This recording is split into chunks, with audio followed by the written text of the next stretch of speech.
kamu itu pemimpin apa? Tadi saya hormat kamu karena kamu tak anggap orang hebat. Hadhil Ka'bah dinu abaika, ini Ka'bah itu agama kamu. Pas saya hancurkan kok kamu tenang-tenang saja. Padahal pas mau saya hancurkan kamu tenang-tenang saja, malah tanya unta kamu itu gimana? Waalaikumsalam warahmatullahi wabarakatuh. Bismillahirrahmanirrahim. Tabarakalladzi nazzalal furqana ala 'abdihi liyakuna lil 'alamin nadhira. Allahumma shalli wa sallim ala sayyidina Maulana Muhammad wa ala alihi wa sahbihi asma'in. Nama ba'du. Semua pengurus PBNU yang saya hormati, semua habaib, semua ulama yang saya hormati, wabil khusus Kiai Haji Abdul Manan, Ketua Lembaga Dakwah PBNU, yang meskipun mondoknya hanya 3 bulan ini sebetulnya problem, sehingga saya kesini ini sebetulnya tidak pernah merasa ibadah.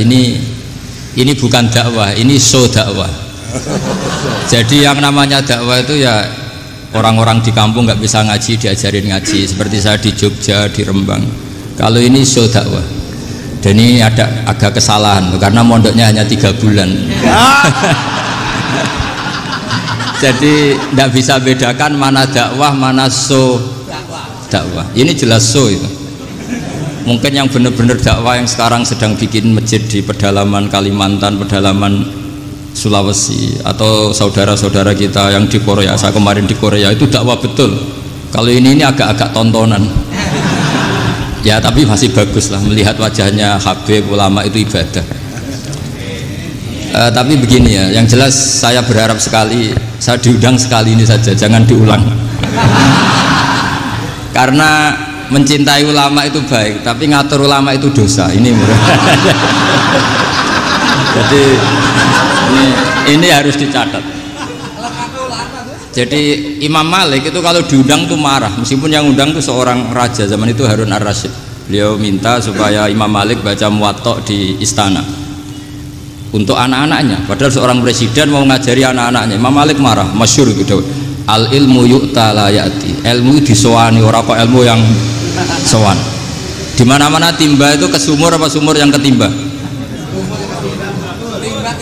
Timba ke sumur. Ini agak kecelakaan. Pakai air pam. Air pam katanya. Sudah banyak air.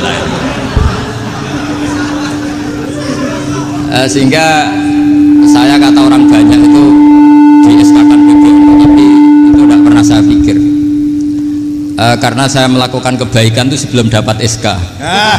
Saya ngajar sebelum dapat SK, saya dakwah di mana-mana sebelum dapat apa? SK. SK saya langsung minallahi ta'ala, dari Allah Ta'ala. Jadi kalau PBNU niatnya ikror bahwa orang yang sudah manfaat diangkat, itu saya terima. Tapi kalau merasa ngangkat saya, tak lawan di pengadilan. Karena saya sudah jadi kiai sebelum diangkat PBNU. Ya ini saksikan ya para muhibin saya. Jadi kalau SK itu ikror, ngakui kalau Gus Bak manfaat, saya terima. Kan hanya ikror saja, Pak. Tapi kalau merasa ngangkat dari bawah ke atas, itu tak lawan sampai apa? Pengadilan, sampai di akhirat. Tersangkanya ya yang sedang jabat sekarang. Tapi saya yakin enggak, Kiai Miftahul Ahyar itu orang alim, karena alumni Sidogiri dan menantunya Syekh Duki. Di antara gurunya itu pernah mbah mertua saya, karena istri saya orang Sidogiri. Beliau juga besanan sama keluarga Lasem, saya ini Durriyah Lasem. Pak Said Akil juga orang alim, mbah-mbahnya juga orang alim. Baru kemarin nyocokkan nasab sama saya.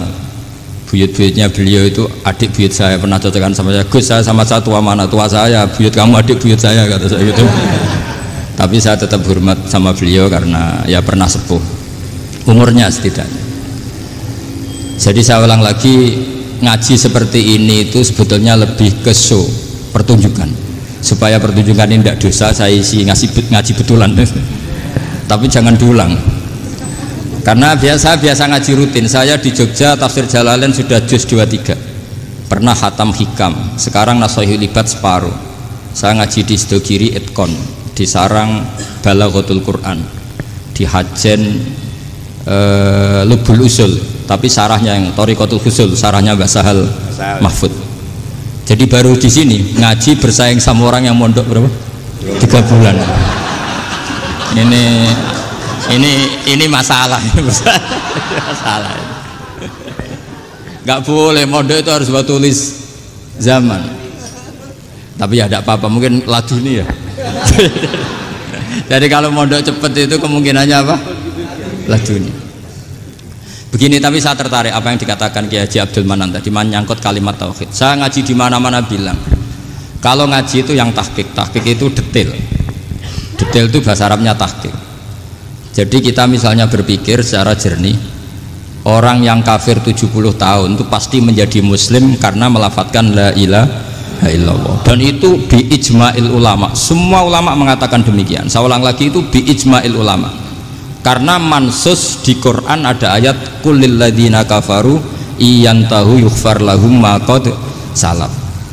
Kalau orang yang kafir 70 tahun bisa dihilangkan kekafirannya hanya dengan kalimat la ilaha illallah Muhammadur Rasulullah. Berarti kalimat ini statusnya apa? Penghilang kekafiran, apa? Penghilang kekafiran. Lalu ada kelompok yang mengatakan gara-gara kalimat la ilaha illallah dan pegang patok nisan itu orang menjadi kafir. Ini kan jadi paradok. Lafadz yang kita statuskan sebagai penghilang kekafiran dengan lafadz yang sama orang menjadi kafir. Itu nggak ketemu nalar. Mbok nalar paling apapun tetap nggak ketemu. Kecuali tadi ya dalilnya pokoknya ngotot tadi. Itu memang kacau itu. Tapi alhamdulillah mereka insya Allah ya sadar. Kamu jangan bayangkan mereka tidak sadar terus, berarti kamu doanya jelek. Bisa saja mereka sudah ingin sadar, berhubung digojlok ini terus nggak jadi sadar. Jadi jangan-jangan salah kita karena sering gojlok sehingga yang mau sadar jadi tidak apa? Nggak sadar. Saya tadi jam 10 sampai setengah 2 masih ngajar di pondok saya ngajar tafsir masih di Rembang sana saya. Terus saya ke Semarang Delalah Muyassar. Ya mungkin agak-agak keramat, jadi tetap jam 3:4 saya bisa ketemu Habib Umar Hafid. Saya beberapa menit ya diskusi tentang manhaj beliau, dan kebetulan saya sering belajar kitab beliau sama alumni-alumni Darul Mustafa. Meskipun saya tidak pernah ke sana, tapi saya tahu betul mazhab beliau karena al arwah junudun apa? Mujannada.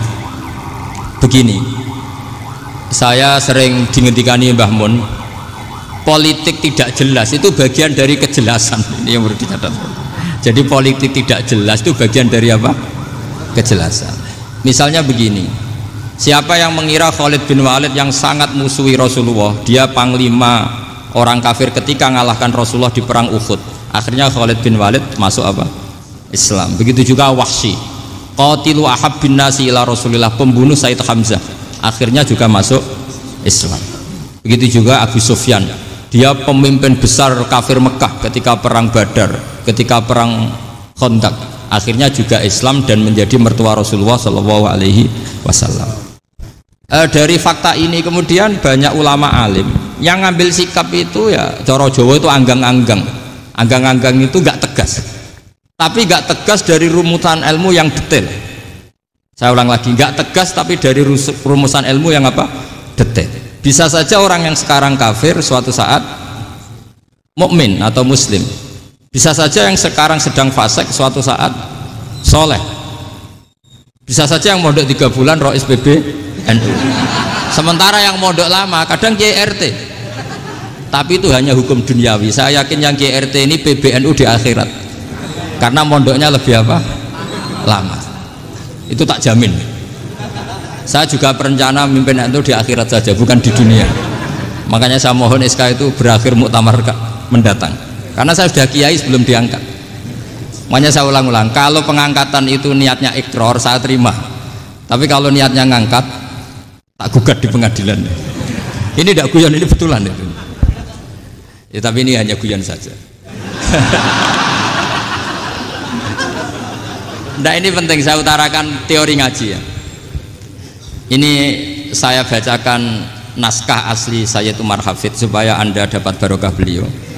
Karena beliau selain alim allamah, muridnya Habib Salim, juga beliau pernah ngaji kutub Sayyid Abdul Qadir Segaf di Jeddah. Juga beliau sering istifadah di beberapa kiai. Ini saya baca teks Arabnya, kemudian saya terjemah. Bagi yang tidak setuju pemaknanya bisa gugat, karena saya baca Arabnya. Yang nggak setuju pemaknanya bisa gugat. Tapi tak jamin kalah, karena saya paham betul teksnya maknanya seperti itu.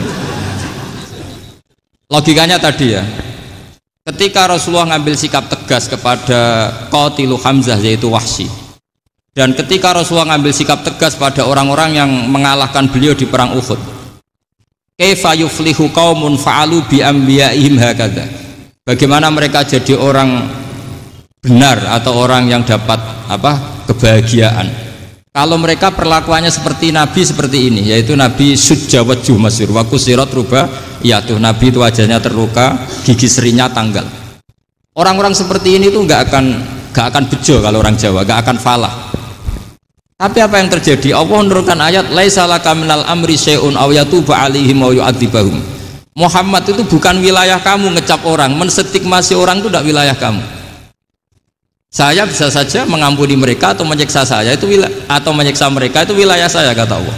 Saya bisa saja mengampuni mereka atau menyiksa mereka itu wilayah saya. Sehingga akhirnya apa? Rasulullah tidak ngambil sikap yang mungkin orang lain mengatakan itu tidak tegas. Tapi itu kearifan. Betul, akhirnya Wahsy malah masuk Islam. Khalid bin Walid panglimanya juga masuk Islam. Dan beberapa orang kafir juga masuk Islam, termasuk mimpinihim, ketuanya yaitu Abu Sufyan. Ini penting saya utarakan. Makanya ini saya baca pembenaran dari konstruksi pikiran tadi. Nah ini supaya khas. Ini khasnya orang mondok 10 tahun nih. Jadi ini tak baca ini. Nah, biar jelas ini nanti tagnya persis ya, tidak saya rubah. Ini di kitabnya Habib Umar Hafid, namanya itu Taujihun Nabi Limardoti Bari. Kalau diterjemah ya mengarahkan orang yang sadar. Nabi itu orang yang sadar ya, sampai ini termasuk orang yang sadar. Limardoti Robbi, menuju mendapat ridho Tuhan atau Allah Subhanahu wa Ta'ala. Saya baca tagnya ini di halaman 179. Ini tidak ada yang saya rubah, tidak saya kurangi. Bismillahirrahmanirrahim. Fala budda an nuwattina qulubana ala annana khadamatu ahli hadzal qaul wa yattali'u wa min qulubina annana na'taqidu imkaniyata ayyasfa fi ahadina yaumal qiyamati man huwal ana kafirun yuslimu faya'lu sya'nu indal haqqi fayakunu sababan li khalasika fil qiyamah yumkinu dzalik. Jadi kita para dai, para kiai itu adalah khodamatu hadal kaun. Kita ini adalah pelayan alam raya ini yang selalu berharap alam ini akan lebih baik. Orang yang sekarang sedang kafir bisa saja nanti yang nyafaati kamu di akhirat, yaitu mereka masuk Islam lalu Islamnya lebih serius, akhirnya punya hak syafaat. Sementara kamu Islam mulai kecil tapi biasa-biasa saja seperti ini, mulai dulu ngaji terus sama Ki Abdul Manan, nggak pernah yang ngisi ngaji, itu artinya nggak ada perkembangan. Makanya saya nggak ingin ngaji lagi, karena saya ingin perkembangan Anda nanti tukang mengisi, bukan yang diisi. Kalau saya nanti ngaji lagi di sini, artinya Anda kalau tetap mendengarkan itu tidak ada perkembangan. Pantas saja saya mulang Gus Bahak sampean sing ngaji. Sekali-kali ada perkembangan, saya ngaji sampean yang mulang, itu bagus itu. Meskipun itu perkembangan yang menyesatkan.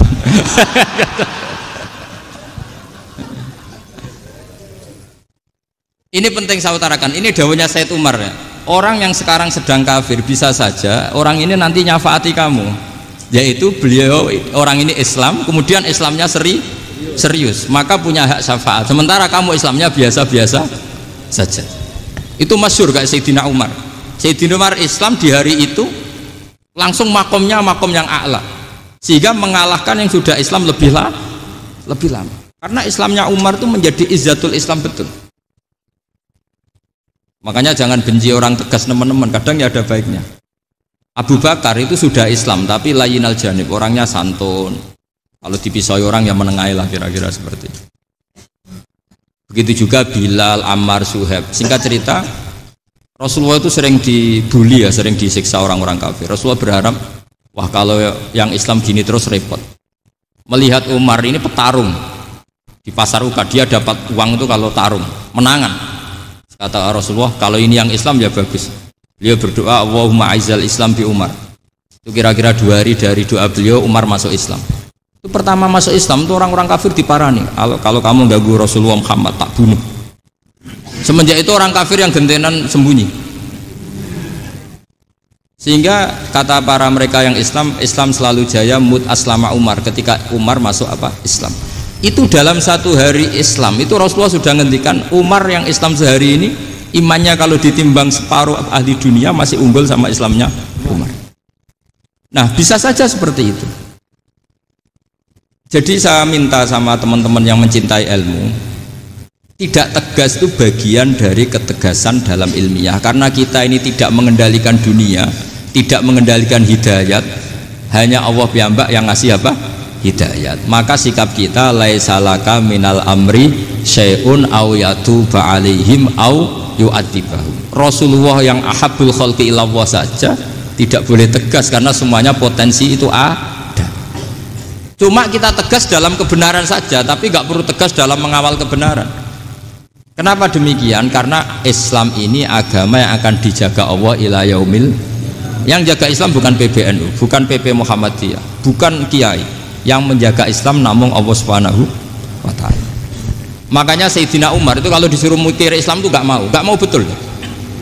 Masyhur itu dalam tarikh-tarikh. Umar mimpin itu sukses, banyak futuhat. Singkat cerita akhirnya orang tuh kelangenan, wah kalau Umar meninggal kayak apa? Sehingga Abdullah bin Umar setiap jalan-jalan tuh dibully. Kalau sekarang dibully, ya Abdullah bin Umar, bapak kamu itu gimana? Sudah sepuh mau meninggal kok tidak suksesi. Kalau saja ada orang penggembala kemudian meninggalkan kambingnya di hutan, kamu anggap orang yang mudoyik enggak, menyanyiakan kambing itu enggak? Ya iya, kata Abdullah bin Umar. Apalagi amru hadil umat ini mau ditinggal gelanggang, nanti suatu saat Umar meninggal. Mbok yo suksesi supaya jelas. Logika itu diaturkan ke Umar radhiyallahu anhu, ke Sayyidina Umar. Pertama Umar agak tertarik dengan logika itu. Lama-lama beliau marah.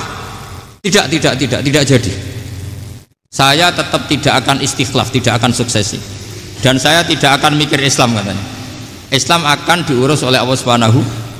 Terus beliau ngendikan, Islam ini jalan ketika ditinggal Abu Bakar.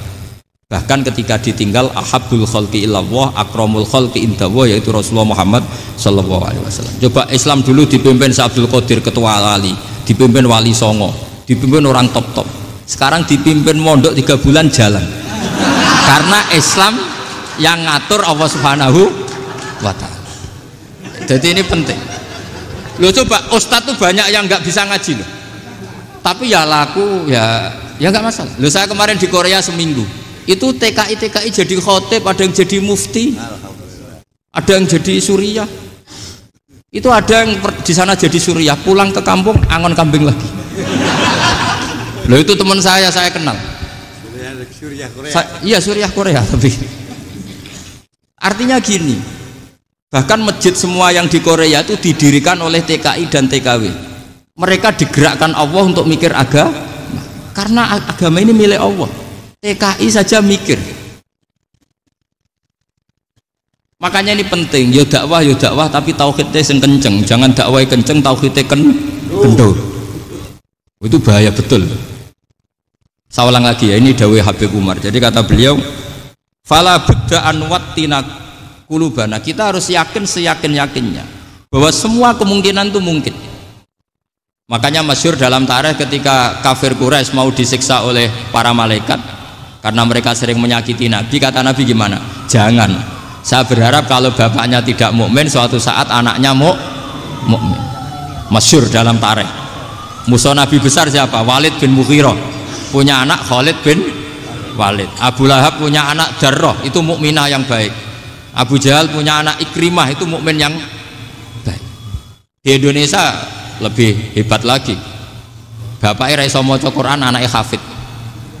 Bapaknya utun ratamat SD, anaknya jadi dekan. Di Indonesia banyak orang nggak siapa-siapa, anaknya jadi presiden, anaknya jadi menteri. Artinya jangan karena bapaknya kafir kamu nganggap anak turunnya pasti selalu kafir. Teori itu sudah salah zaman Rasulullah. Yaitu Walid akhirnya punya anak Khalid, Abu Lahab punya anak Darrah, terus siapa? Abu Jahal punya anak siapa? Ini penting saya utarakan karena dakwah kalau terlalu semangat nanti kalau menghilangkan tauhid bahaya. Tetap innal huda. Uni Soviet kayak apa? Mengkooptasi negara-negara sekelilingnya sampai jadi Zuni. Tapi apa yang terjadi? Uni Soviet yang runtuh, persemakmurannya semua rata-rata jadi negara apa? Islam, kayak Uzbek, kayak Ceknya, kayak apa-apa. Karena agama ini diurus Allah. Sehingga kalau tapi kamu ngitmai agama nggak apa-apa. Makanya istilahnya Habib Umar, khodamah itu pelayan, nggak apa-apa. Kita ngitmai agama itu nggak apa-apa. Dengan ngitmai terus mikir nggak apa-apa. Tapi jangan mikir yang merasa kalau kita mati, wah nanti agama ini kukut karena saya mati. Kamu itu siapa? Agama Islam ini tidak pernah dipasrahkan kamu. Diurus oleh Allah Subhanahu wa Ta'ala sendiri. Sehingga ketika Wali Songo meninggal, agama ini tambah kuat sampai sekarang. Kecil saya itu kalau pengajian susahnya bukan main, harus izin sana sini. Sekarang setiap pengajian polseknya datang, polresnya datang, nggak ada intel, nggak ada apa. Padahal kiai dulu sama kiai sekarang itu kira-kira alim mana? Raden kiai dulu. Mbah Hasyim Asy'ari itu ngarang kitab sampai dibaca di Yaman. Saya sering baca juga kitab beliau, Risalatu Ahli Sunnah wal Jamaah. Kiai sekarang mau terjemah aja kadang salah memahami. Tapi ya Islam tetap jalan karena Islam ini dikawal, dijaga oleh Allah Subhanahu wa Ta'ala. Maka kalau dalam cerita tarikh sirahnya Ibnu Ishaq itu, tauhid itu penting. Beliau cerita begini, Sayyid Abdullah itu namanya Abdullah bin Abdul Muthalib. Kita tahu kenangannya Rasulullah terbanyak itu bukan dengan Sayyid Abdullah tapi dengan Sayyid Abdul Muthalib, dengan mbahnya. Karena Nabi itu mulai kecil dirawat oleh siapa? Mbahnya. Yaitu yang disebut Nabi ketika 2 bulan kan abahnya sudah meninggal. Ya saya baca ya, pakai bahasa Arab biar jadi bid'ah. Nanti kalau bahasa Indonesia ada bid'ah. Tidak betul. Diba atau berjanji sebenarnya itu kitab sejarah, berhubung dibaca bahasa Arab terus kayak mantra. Terus yang belakang mau nyenggai soleh aleh, sehingga kubu sebelah bilang tuh khurafat dan bid'ah. Coba diterjemah ini, coba nanti saya baca bahasa Arab. Walamma tamma min hamli syahroni ala masyuril aqwalil marwiyatu fiya bil madinati abuhu abdullah wa kana qad istaza bi akhwalihi bani adi min at-taifatin najariyah wa makatha syahron saqiman yu'anu nasukmahu wasyakwa. Terus di pojok sana bilang soleh aleh, pasti kubu sebelah yang liwat, wah itu khurafat bid'ah karena dianggap mantra. Padahal artinya coba sampean baca bahasa Indonesia, ketika hamil Rasulullah umur 2 bulan, abahnya meninggal di kota Abwa. Kota Abwa adalah kota keluarga besar ibunya Sayyid Abdullah. Kebetulan pas ke sana beliau sakit sampai 1 bulan dirawat. Bid'ahnya di mana kalau diterjemah? Wong itu kitab tarikh. Makanya saya nggak tahu yang membidah-bidahkan tiba itu karena tadi. Tapi sampean juga ikut salah karena nyenggai sholawatan tok itu. Jadi makanya saya bilang tadi kalau bahasa Arab bid'ah, kalau sudah terjemah bid'ah karena kelihatan kalau itu hanya kitab tarikh. Loh, coba bid'ahnya di mana? Wa ba'du fa'aqulu wa Muhammad bin Abdullah bin Abdul Muthalib bin Hasyim. Itu kalau diterjemahkan, kamu harus tahu siapa nama Muhammad. Muhammad punya abah siapa? Rasulullah Muhammad Abdullah. Punya abah siapa? Abdul Mut. Punya abah siapa? Hasyim. Coba baca gitu di kubu sebelah. Oh iya gitu. Berhubung kok baca bahasa Arab. Wa ba'du fa'aqulu wa Muhammad bin Abdullah bin Abdul Muthalib bin Hasyim. Jadi itu hanya salah baca saja. Maksudnya salah yang ngukumi, bukan salah yang baca, salah yang apa? Ngukumi. Sayyid Abdullah ini orang yang tauhidnya sangat kuat. Sayyid Abdul Muthalib lebih kuat lagi. Saya cerita sedikit betapa pentingnya tauhid. Ketika pasukan Abraha bawa pasukan gajah mau menyerang apa? Ka'bah. Itu sebelum menyerang itu semua aset-aset milik orang kafir Quraisy, milik orang Quraisy lah. Itu ditawan, diambil, termasuk milik Sayyid Abdul Muthalib, milik Abdul Muthalib. Terus ketika mau masuk Ka'bah, mau masuk Mekah, kata Abraha, man sayyidu hadal wadi, siapa yang kamu tuakan, yang kamu pertuan di sini? Oh, Abdul Muthalib. Abdul Muthalib itu dipanggil, itu auranya luar biasa. Abraha yang di tempat perkemahannya itu harus duduk di atas karena dia raja, itu duduk di atas gak berani, saking wibawanya Abdul Muthalib, ini mbahnya Rasulullah. Akhirnya Abraha bilang gini, saya duduk di bawah tidak mungkin karena saya raja, kamu duduk jejer saya tidak mungkin karena nanti umat saya kecewa karena raja kok disaingin gitu. Ya sudah, sambil berdiri-diri kita ngomong. Akhirnya Sayyid Abdul Muthalib tadi diomongin gini, saya itu tidak ingin merusak orang-orang Mekah, orang-orang Quraisy. Saya hanya kecewa punya tempat ibadah dikencingi, diberakin sehingga saya mau merubuhkan Ka'bah. Tapi dengan damai, nggak ada perang. Apa jawabnya Abdul Muthalib? Lucu. Nggak apa-apa, Ka'bah kamu robohkan silakan, nggak apa-apa. Yang penting onta saya yang kamu sita kembalikan. Harta saya yang 100 onta kamu sita kamu kembalikan. Itu Abraha kagetnya bukan main. Kaget karena kamu itu pemimpin apa? Tadi saya hormat kamu karena kamu tak anggap orang hebat. Hadhil Ka'bah dinu abaika, ini Ka'bah itu agama kamu. Pas saya hancurkan kok kamu tenang-tenang saja. Padahal pas mau saya hancurkan kamu tenang-tenang saja, malah tanya unta kamu itu gimana? Apa jawabnya Abdul Muthalib? Inna lihadal baiti robban hamahu, sebab Ka'bah itu ada yang punya dan pasti akan melindungi Ka'bah. Tapi kalau unta itu milik saya, ini urusan saya, ini unta.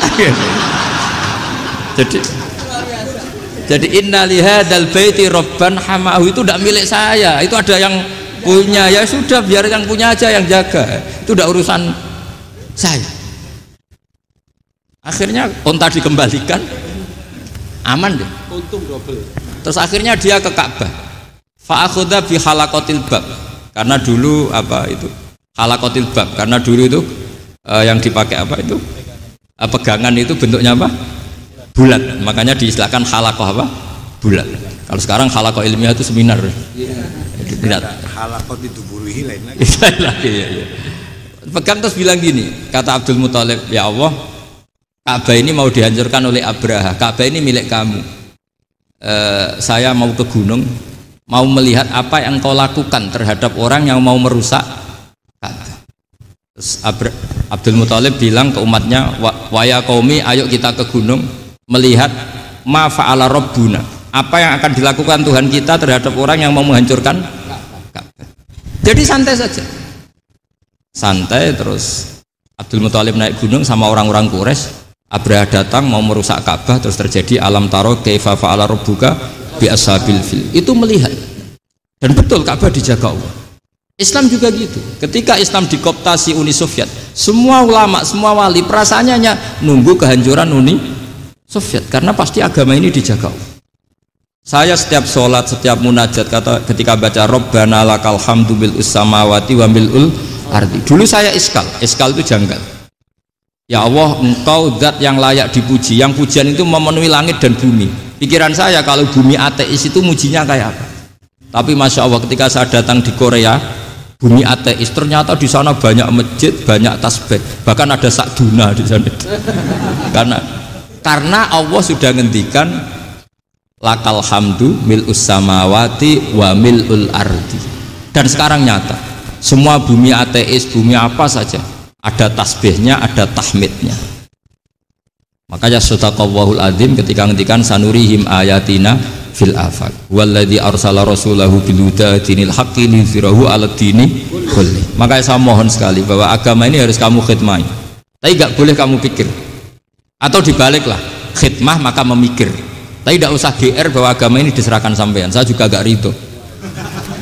Agama kok diurus orang-orang kayak gini, kayak apa nasibnya?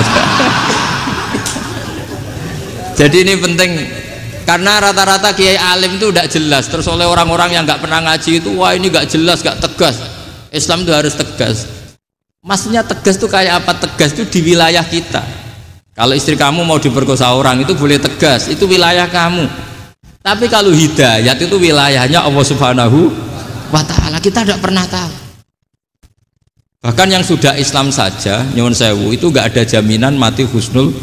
Kita tahu dalam sejarah Sa'labah itu dapat gelar hamamatul masjid, merpatinya masjid. Tapi kita tahu akhirnya Sa'labah itu apa? Su'ul khotimah. Sampai dalam Islam selalu diajarkan ya muqallibal qulub tsabbit qalbi ala din. Jadi kalau kita sendiri saja masih ingin selalu husnul khotimah, agak ada ruang untuk mudah menvonis orang lain.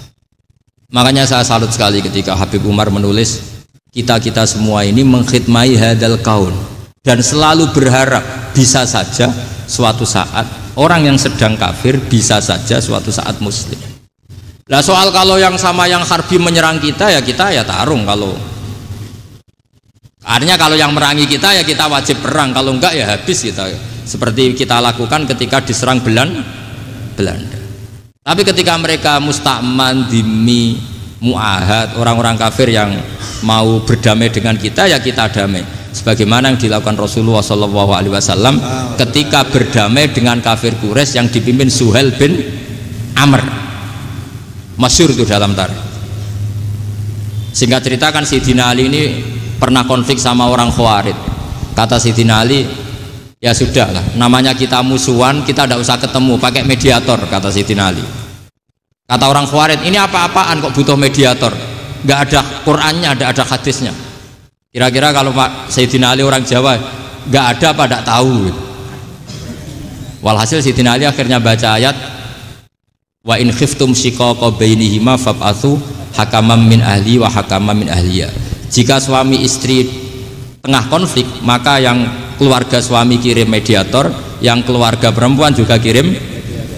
Terus kata Sayyidina Ali, wa amru ummati Muhammad a'dhamu min amri rajulin wa imra'atin.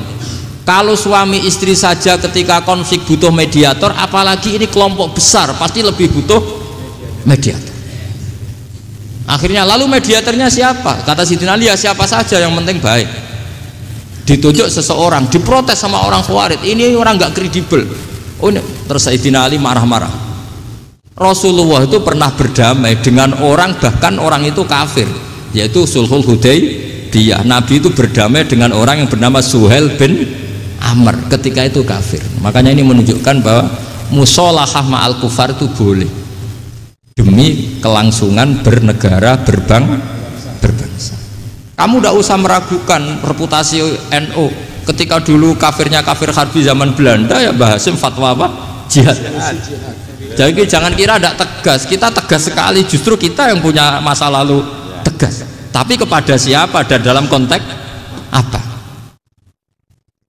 Paham ya? Terus ini penting sekali untuk dijernihkan.